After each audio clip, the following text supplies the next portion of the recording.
Assalamualaikum warahmatullahi wabarakatuh. Waalaikumsalam warahmatullahi wabarakatuh. Bagaimana kabarnya anak-anak? Apakah sehat? Alhamdulillah baik. Kabarku baik-baik saja.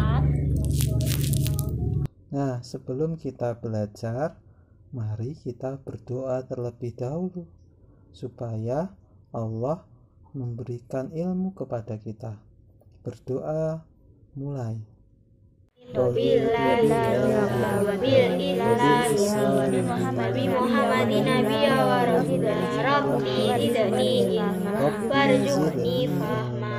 Warzuqni fahma. Amin. Nah, alhamdulillah kita sudah berdoa. Semoga kita dipermudah dalam menuntut ilmu. Hari ini kita akan belajar tema 1, selamatkan makhluk hidup, dan subtema 2, hewan sahabatku. Nah, kemarin kan Bapak sudah mengirimkan materi tentang perkembangbiakan hewan, ya kan? Nah, selain perkembangbiakan hewan, yaitu ada kegiatan ekonomi di negara-negara ASEAN dan juga ide pokok dalam teks laporan. Nah, anak-anak sekalian sudah membacanya semuanya? Alhamdulillah kalau sudah membaca. Ya, siapa yang di rumah punya hewan peliharaan? Saya Ustaz. Coba sebutkan 5 hewan yang ada di sekitar rumah kalian. Nah, siapa yang bisa? Ayo. Ya, selanjutnya Mas Gozi. Saya persilakan untuk menjawab.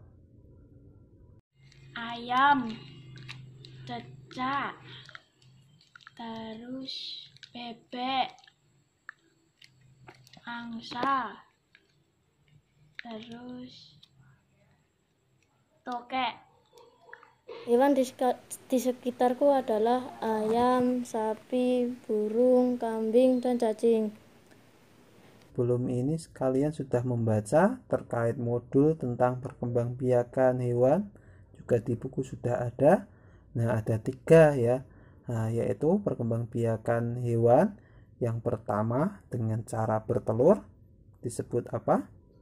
Nah, disebut dengan ovipar. Nah, kemudian yang kedua dengan cara beranak kita sebut dengan vivipar. Dan yang terakhir dengan cara bertelur sekaligus beranak kita sebut dengan ovovivipar. Nah, setelah membaca ataupun mendengarkan presentasi dari Ustadz, nah siapa yang bisa menyimpulkan apa pengertian dari ovipar, ciri-cirinya, dan contoh-contohnya? Yuk, siapa yang bisa? Hewan ovipar adalah hewan yang perkembangbiakannya secara bertelur.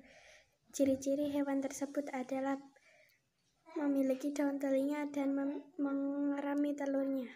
Pengertian hewan ovipar berkembangbiak secara bertelur. Ciri-ciri: tidak mempunyai daun telinga, tidak menyusui anaknya.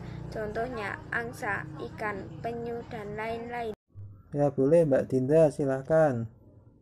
Ya, kalau mau menjawab. Ovipar adalah hewan yang berkembang biak dengan cara bertelur. Ciri-ciri hewan ovipar adalah tidak memiliki daun telinga, 2. tidak menyusui, dan tidak memiliki kelenjar susu. Contoh hewan ovipar antara lain ayam, bebek, dan angsa. Selanjutnya, siapa yang bisa menyebutkan pengertian dari vivipar, kemudian ciri-cirinya, dan contoh-contohnya? Nah, yang bisa boleh menjawab. Nah, Mas Hanan, coba jawabannya apa? Bisa menyebutkan? Hewan vivipar adalah hewan yang beranak atau melahirkan. Contohnya sapi, kambing, dan kucing. Selanjutnya, Mbak Valen, boleh ikut menjawab.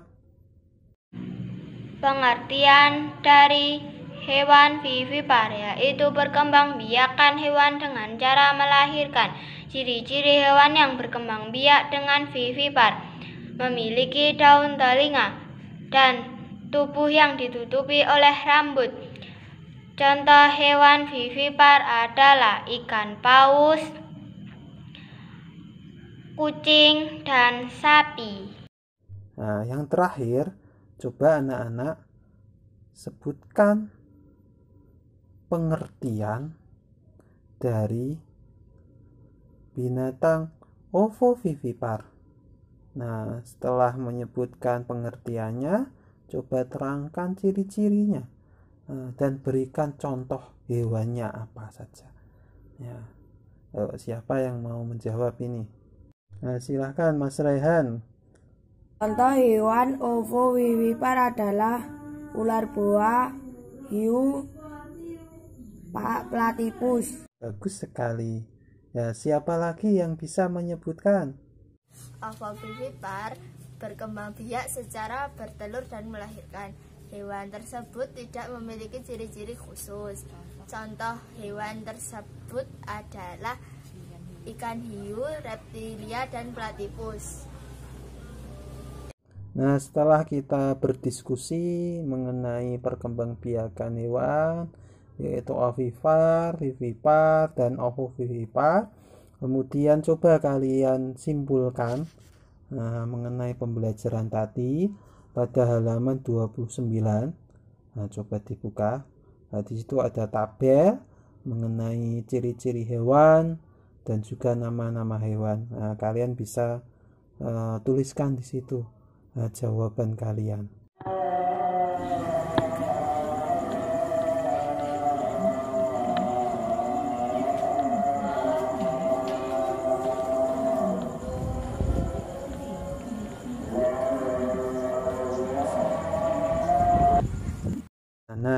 Nah, di sekeliling kita ada banyak sekali pekerjaan.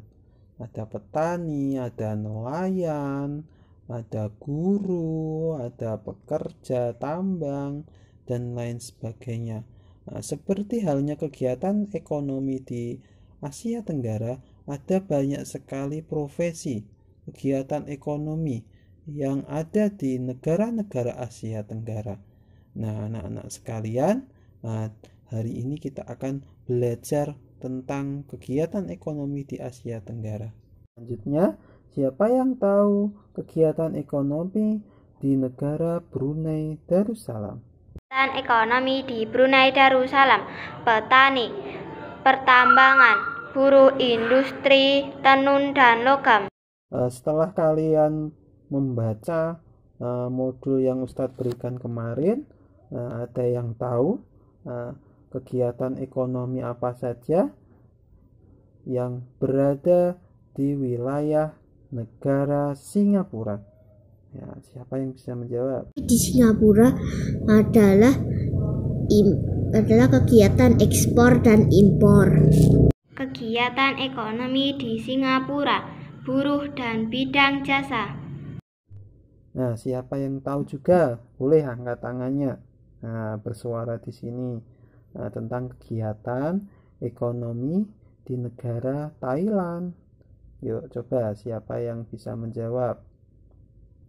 Kegiatan ekonomi di Thailand adalah pertanian, perkebunan, penambangan, dan nelayan. Selanjutnya kita akan belajar tentang ide pokok dalam teks laporan.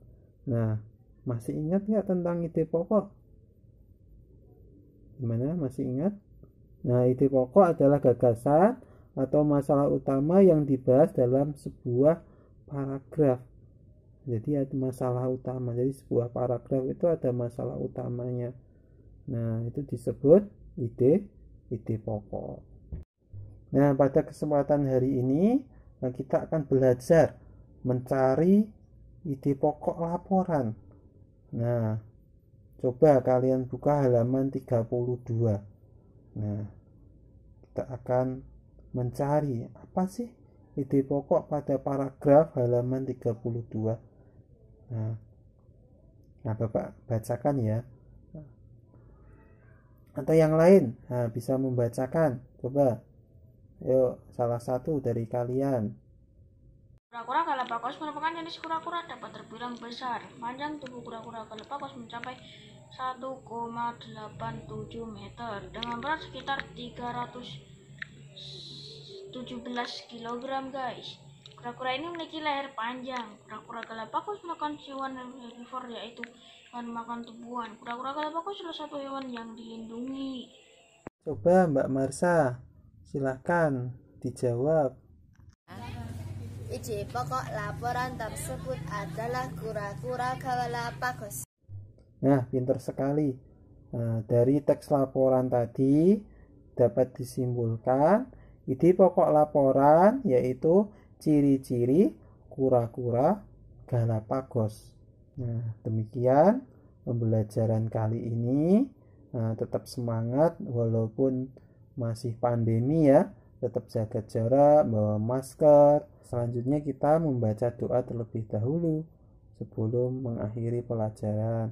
Yuk berdoa, mulai doa penutup majelis. Subhanakallahumma wa bihamdika asyhadu an la ilaha illa anta astaghfiruka wa atubu ilaik. Assalamualaikum warahmatullahi wabarakatuh.